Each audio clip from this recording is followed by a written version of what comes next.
Hey YouTube, it's me, John Avenger, once again, and welcome to another Movies with Numbers in the title. And this is a good one. This is a Adam Sandler movie from the 2000s that he did his second outing with Drew Barrymore, and it is his romantic comedy, 50 First Dates. Yeah, I finally saw this movie this year. I bought it last year during Black Friday because, well, it wasn't on sale, but it was $5.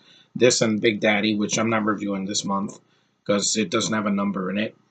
But this movie was actually pretty decent. I like the film. I think this is one of Adam Sandler's like one of his sweetest comedies because he is a very normal guy. He's not doing voices and whatever and acting like an idiot. Him and Drew Barrymore they play off each other very well.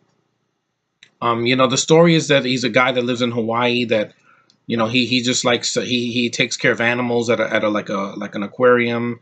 He has a walrus and a penguin, and there's this lady that some Russian skinny lady that talks to him, and the walrus like barfs all over her. Yeah, there's some stupid toilet humor, but it's not too much. And he thinks about settling down, and he meets Lucy, who's played by Drew Barrymore, and in a cafe, in a Hawaiian cafe, and he's like, "Hey, what's up?" And he tries to hit on her, and they hit it off well. And then the next day, when he meets her again, she's like, "Wait a minute, do I know you?"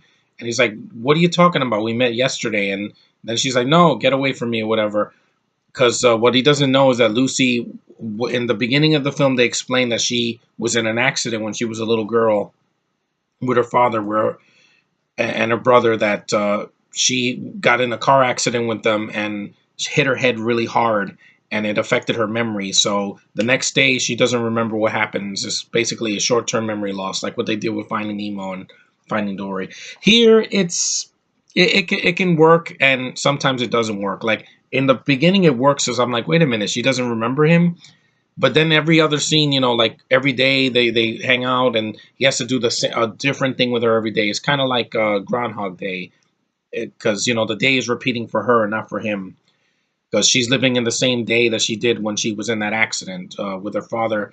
Uh, he's played by the father, the guy that played Sean's father in Boy Meets World, and the son, the brother is Sean Astin from Lord of the Rings and from whatchamacallit, Toy Soldiers and the Goonies. Yeah, really good actor. I like him as in this film. He has a lisp because they give him a lisp for some reason.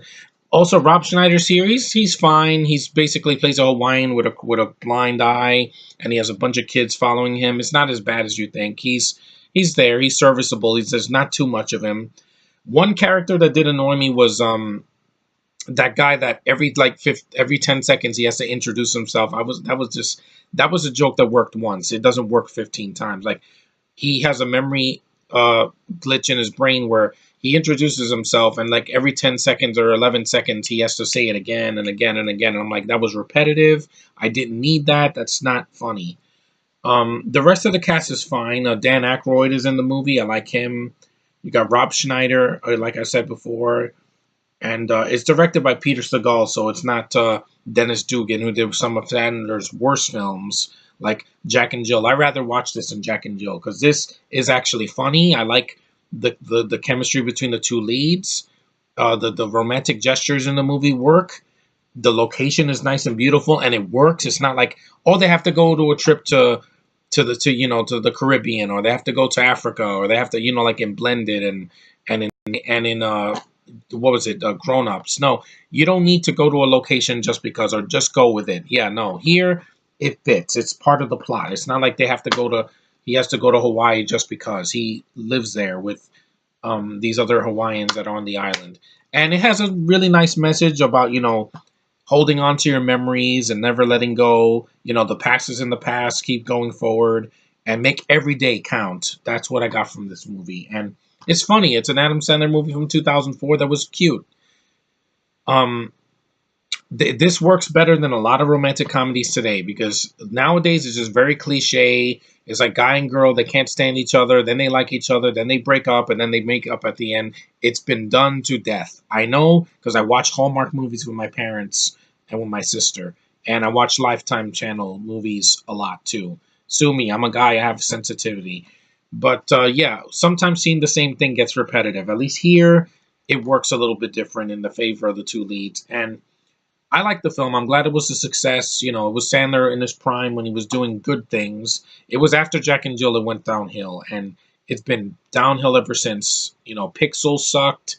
You know, That's My Boy and Grown Ups 2. Ugh, just I can't endure those. I saw the trailer. That was enough for me.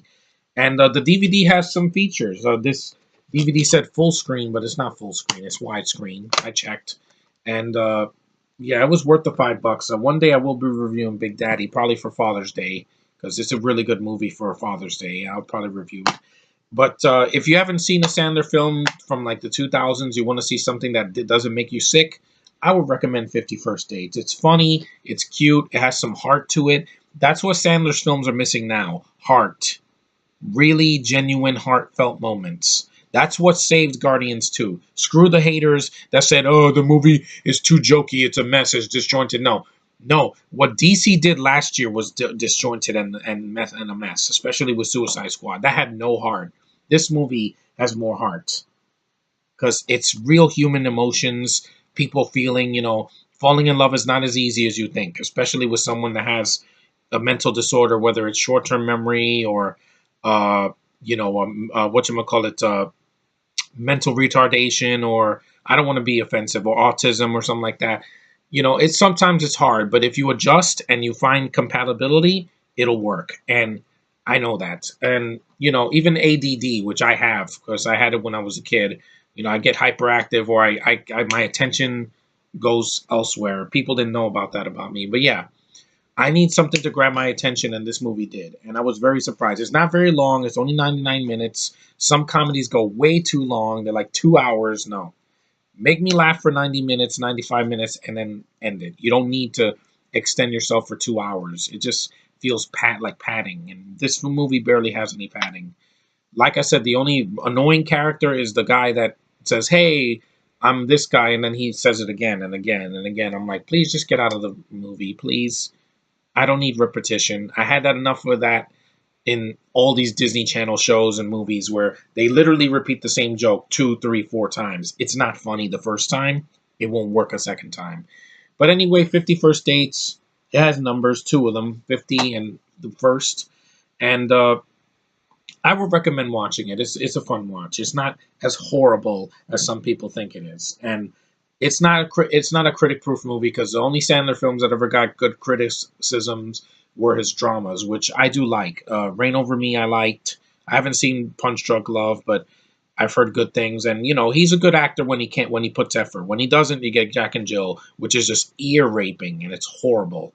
But here it's not horrible. It's decent, it's funny, and it's got a lot of heart to it. So it's worth your time, and I would recommend it. But anyway, thanks for watching, guys. Take care, and I'll see you in the next review. I want to make this one part so it doesn't get split into two. So see you next time.